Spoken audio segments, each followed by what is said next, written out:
Certa vez eu tive a oportunidade de participar de um projeto e esse projeto ele abriu para mim foi muito importante porque na hora que a gente fala de um faturamento de R$ 10.000 por mês, então a gente pode imaginar várias coisas. Algo que é muito forte é a ideia da escala, a ideia da escala, porque isso já foi forte. A gente chama de demanda empurrada, porque é tipo assim, você pega e produz, quanto mais você produz, você pode, vamos dizer assim, criar escala. Quanto mais produz, você consegue organizar pessoas, máquinas, e aí o custo de produção fica menor. Tá? Não é como se imaginasse o seguinte, vamos imaginar um frigorífico que abate uma quantidade de animais. Se ele puder abater muito mais, ele aproveita as instalações, aproveita tudo. Se ele funciona, por exemplo, tipo 10 horas por dia, e se ele funcionasse 15? Porque aqueles maquinários estão lá, eles estão sendo pagos do mesmo jeito. Então, na hora que você dá escala, você ganha, entendeu? Outra coisa também, as pessoas quando elas são colocadas numa linha de produção, então, à medida que ela fica mais especializada para fazer uma coisa, ela consegue mais eficiência. E como existe uma sincronia na linha, então existe, tipo assim, se fosse hoje, não dá para dar uma olhadinha no WhatsApp. Aliás, nessas linhas nem não existia, nem tem certeza que não é possível isso. Então é tudo sincronizado e não dá tempo de fazer isso. Isso é a demanda empurrada que a gente chama. Você está fazendo e vai jogando, porque tem alguns produtos que dá certo, por exemplo, se você, como eu usei o exemplo de um frigorífico, é necessário consumir as carnes, né, suíno, bovino, aves, tudo, tá?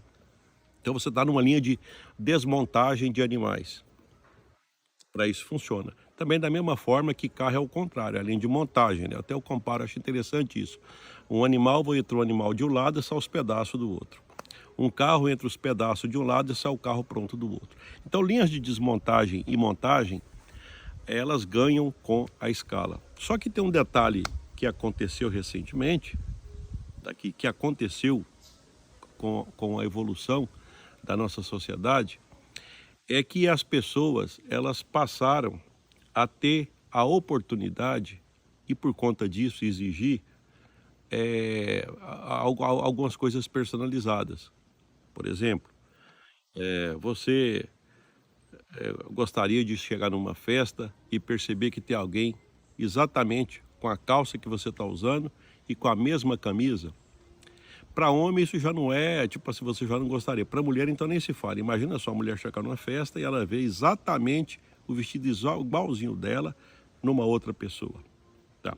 Então veja bem que para esse tipo de situação, como é que a gente faz para dar escala? Porque uma coisa é você pegar e desmontar boi e vender os pedaços de carne, vender a picanha e por aí vai, né? Então aí tudo bem. Agora nós estamos falando de vestido. Então vou fazer que punhado de vestido. Então tá. Aí vai ser tudo da mesma cor, tudo do mesmo modelo. Tá percebendo? Nesse caso então, aí como é que a gente faz então, Levi? Eu acho que nesse caso encaixa mais com ajuda mais a R$ 10.000 do que o que eu falei da demanda empurrada. Demanda empurrada é uma coisa. Agora eu vou introduzir um outro conceito que é chamado de demanda puxada. Demanda puxada. Então você vai no mercado, olha, tá? É por isso que é importante conhecer bem o cliente, tá? É por isso que tanto no meu livro quanto no meu curso digital fala da história do javali, que é uma historinha que eu criei para se perceber a importância do cliente. Então, o que acontece? Você olha para o mercado e se você já conhece o seu cliente, o seu javali, você já sabe o que ele quer. E você vai aprimorando. Tipo assim, vai chegar uma hora que o seu cliente vai dizer, nossa senhora, falta adivinhar o que eu quero. Não é que falta adivinhar, é que você especializou naquele tipo de cliente. Então aí você vê no mercado e depois você faz para vender para aquela pessoa. Então veja bem que você não empurra nada. Você percebe e é como se o cliente puxasse a demanda para você. Olha, o fulano, eu quero que seja fulana, eu quero que seja assim. Aí você vai lá e faz, tá? Isso tem algumas características. Primeiro que não dá para dar escala. A escala é pequena. E outra coisa, não dá para fazer linha de montagem nessa situação, porque não dá para produzir em alta escala. Uma coisa é você produzir uma camisa que é igualzinho uma camisa branca, gola polo, barará, barará, igualzinho, tudo bem. Mas tem muitas roupas que não são desse jeito.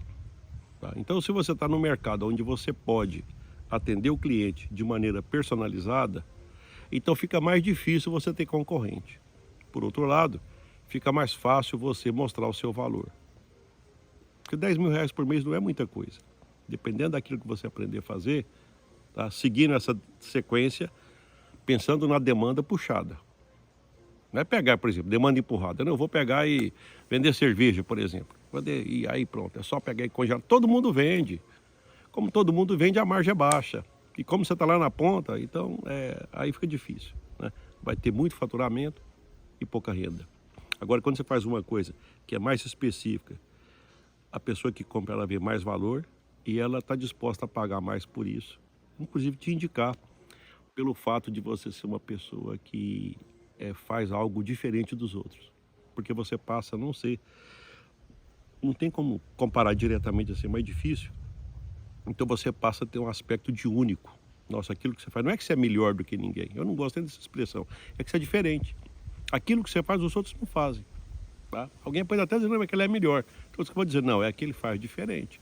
Aqueles produtos que ele faz, e você pode conseguir demanda puxada em várias áreas. Tá? É só você perceber algo que alguém quer e que ninguém está fazendo. Tá? Tem até uma expressão seguinte, ainda bem que existe problema. Porque se não existisse problema, você não teria como ajudar ninguém, você não serviria para nada. Como tem problema, o que você faz? Especializa em resolver o problema. Tá? Então a primeira coisa é isso. Como é que a gente faz para identificar o problema, um obstáculo, uma dor, um atalho para alguém, e aí você vai, entende aquilo e cria um jeito pessoal de fazer. Como é que todo mundo faz? E se eu fazer algo que seja um pouco diferente? Aí já fica... Tá? Você pode, tipo assim, eu citei um exemplo de roupa, mas isso poderia ser aplicado, nossa senhora, pega o exemplo de roupa e aplica para a sua área, se você tem alguma afinidade já.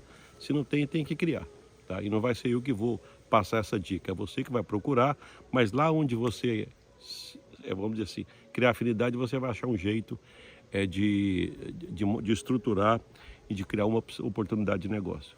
Então é isso aí. Pensa bem, é muito mais importante no mercado de hoje e no mercado para gente pequeno esquecer a ideia de demanda empurrada, de fazer coisa para ganhar escala e pensar na demanda puxada. Eu tenho que pegar primeiro, ver o mercado, eu vou lá e faço exatamente aquilo que as pessoas querem.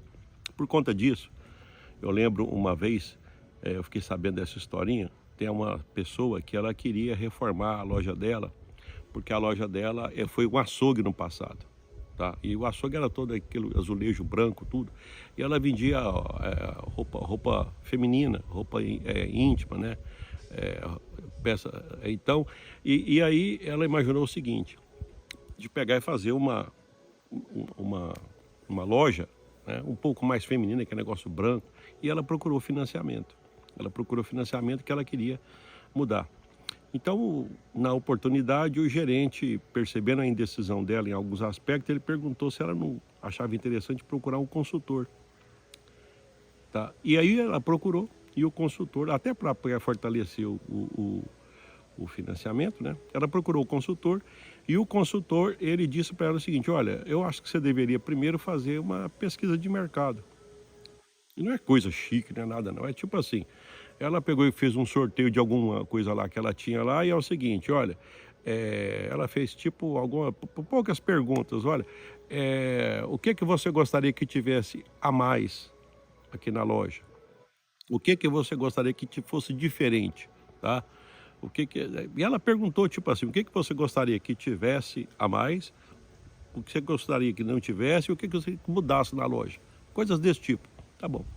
Então, pela pergunta, tá, quase 100% das respostas foram o quê?